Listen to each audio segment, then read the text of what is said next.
वो सामने। मुझे तो कुछ भी दिखाई नहीं देता बेटे। सामने माँ, 4 भुजा वाले, हाथों में शंख, चक्र, गदा और पद्म है। विशाल, तूने तो नारायण के साक्षात दर्शन कर लिए पुत्र। अब नारायण मत बोल बेटा।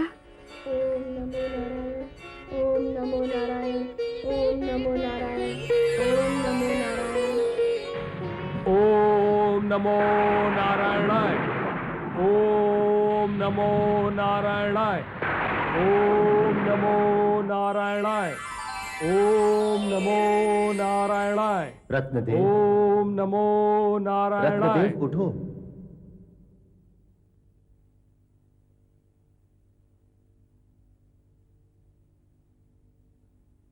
पुत्र के लिए चिंतित हो रत्नदेव। प्रभु, आप तो अंतर्यामी हैं। तुम भी तो ज्ञानी हो। दुष्कर्म का दंड प्रकृति ही देती है। मेरे ध्यान में मेरा दुष्कर्म नहीं है प्रभु। तुम स्वयं जानते हो, जगत में प्राणी अपने नहीं, दूसरों के दुष्कर्मों पर ध्यान रखता है, और यहीं से उसके जीवन में कष्ट और पीड़ा का आरंभ होता है। किंतु जब वो अपने दुष्कर्मों पर ध्यान रखता है तो उनसे बचता भी है। मेरा दुष्कर्म क्या था प्रभु, जिस कारण मेरे पुत्र को कष्ट भोगना पड़ा? तुम्हारे प्रवचन में आए हुए एक शूद्र को विशाल ने जब दुत्कारा, तब तुम मौन रहे थे रत्नदेव।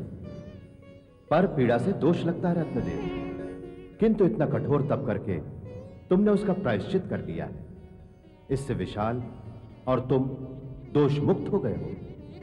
घर जाओ, विशाल भी रोग मुक्त हो गया है। और इस प्रकार ब्राह्मण रत्नदेव ने सत्य मार्ग पर चलते हुए विधि के विधान को स्वीकार करते हुए कठोर तप करके अपने युवा पुत्र के प्राणों की रक्षा की।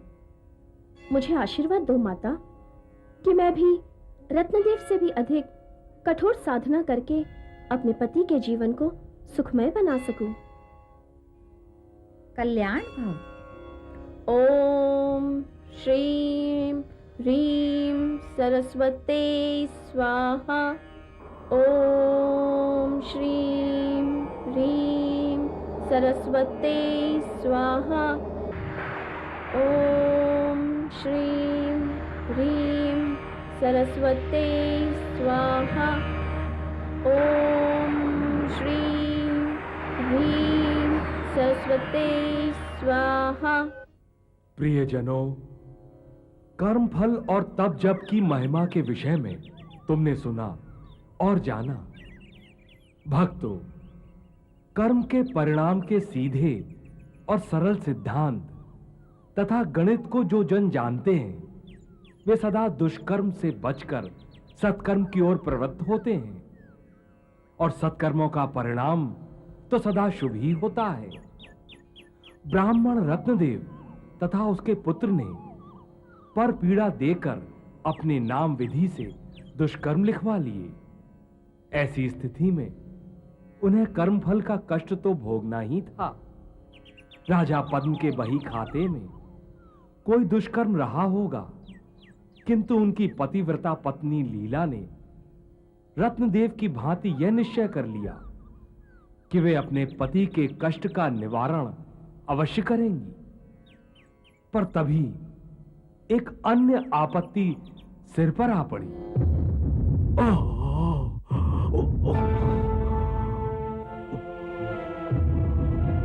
महाराज, महाराज, संभलिए महाराज।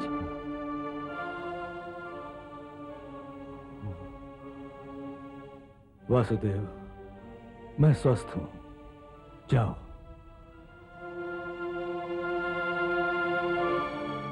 महाराज की जय हो। आओ सेनापति, कहो क्या समाचार है? समाचार शुभ नहीं है महाराज। शुभ हो या अशुभ हो, जो भी हो कहो समाचार।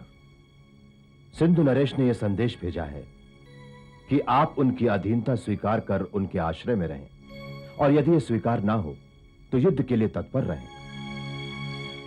दूसरी स्थिति ही उचित है सेनापति, हम युद्ध करेंगे।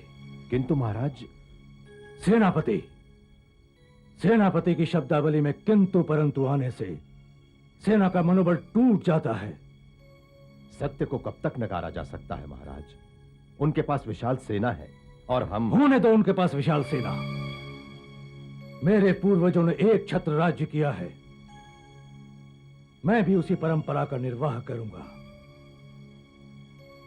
सिंधु नरेश भी देखेंगे हमारे युद्ध कौशल को। जाओ सेनापति, सेना को तैयार करो। जो आज्ञा महाराज। किंतु मेरी आपसे एक प्रार्थना है। कहो सेनापति। आप शारीरिक रूप से स्वस्थ नहीं हैं, इसलिए युद्ध में सेना का संचालन मैं करूंगा।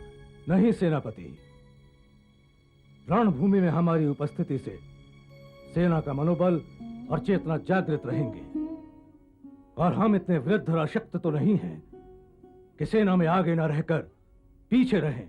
मेरा अभिप्राय ये नहीं। मेरा अभिप्राय सुनो। जो आज्ञा महाराज। युद्ध में हमें ललकारा गया है, यह सूचना महारानी तक नहीं पहुंचनी चाहिए। मेरी ओर से यह सूचना महारानी जी तक नहीं पहुंचेगी, किंतु महाराज जब आप युद्ध के लिए प्रस्थान करेंगे तब तो यह सूचना उनको मिल ही जाएगी। यही सोचकर तो मैं चिंतित हूं। मेरे स्वास्थ्य के प्रति वो चिंतित हैं और उनकी चिंता में मैं दुखी हो रहा हूं। तुम ही बताओ सेनापति, मुझे क्या करना चाहिए? मैंने तो आपसे निवेदन किया था महाराज कि आप विश्राम कीजिए, शत्रु से मैं अकेला निपट लूंगा।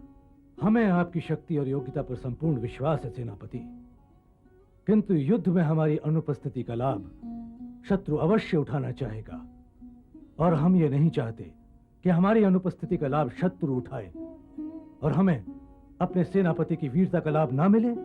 महाराज, यह समय लाभ हानि, जय पराजय के विषय से अधिक आपके स्वास्थ्य के विषय में सोचने का है।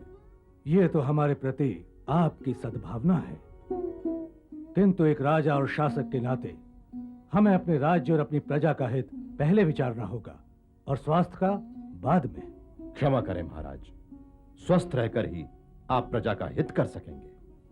प्रजा का हित तो हमें हर स्थिति में करना है सेनापति। जब तक इस तन में प्राण है हम इस कार्य से पीछे नहीं हट सकते। प्रजा के प्रति यदि हमने कहीं भी असावधानी का अथवा निष्क्रियता का बर्ताव किया तो हमारी दुर्गति होगी सो होगी, परंतु हमारी 7 पीढ़ियां प्रजा के अभिशाप से मुक्त नहीं हो सकेंगी।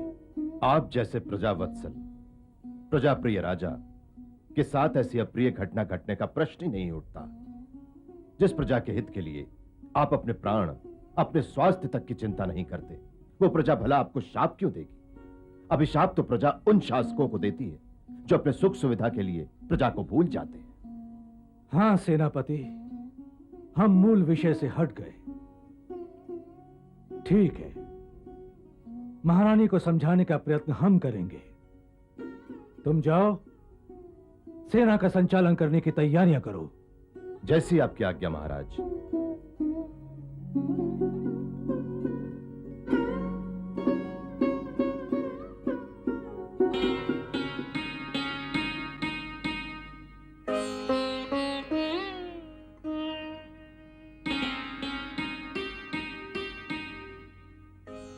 किस चिंता में निमग्न है महाराज?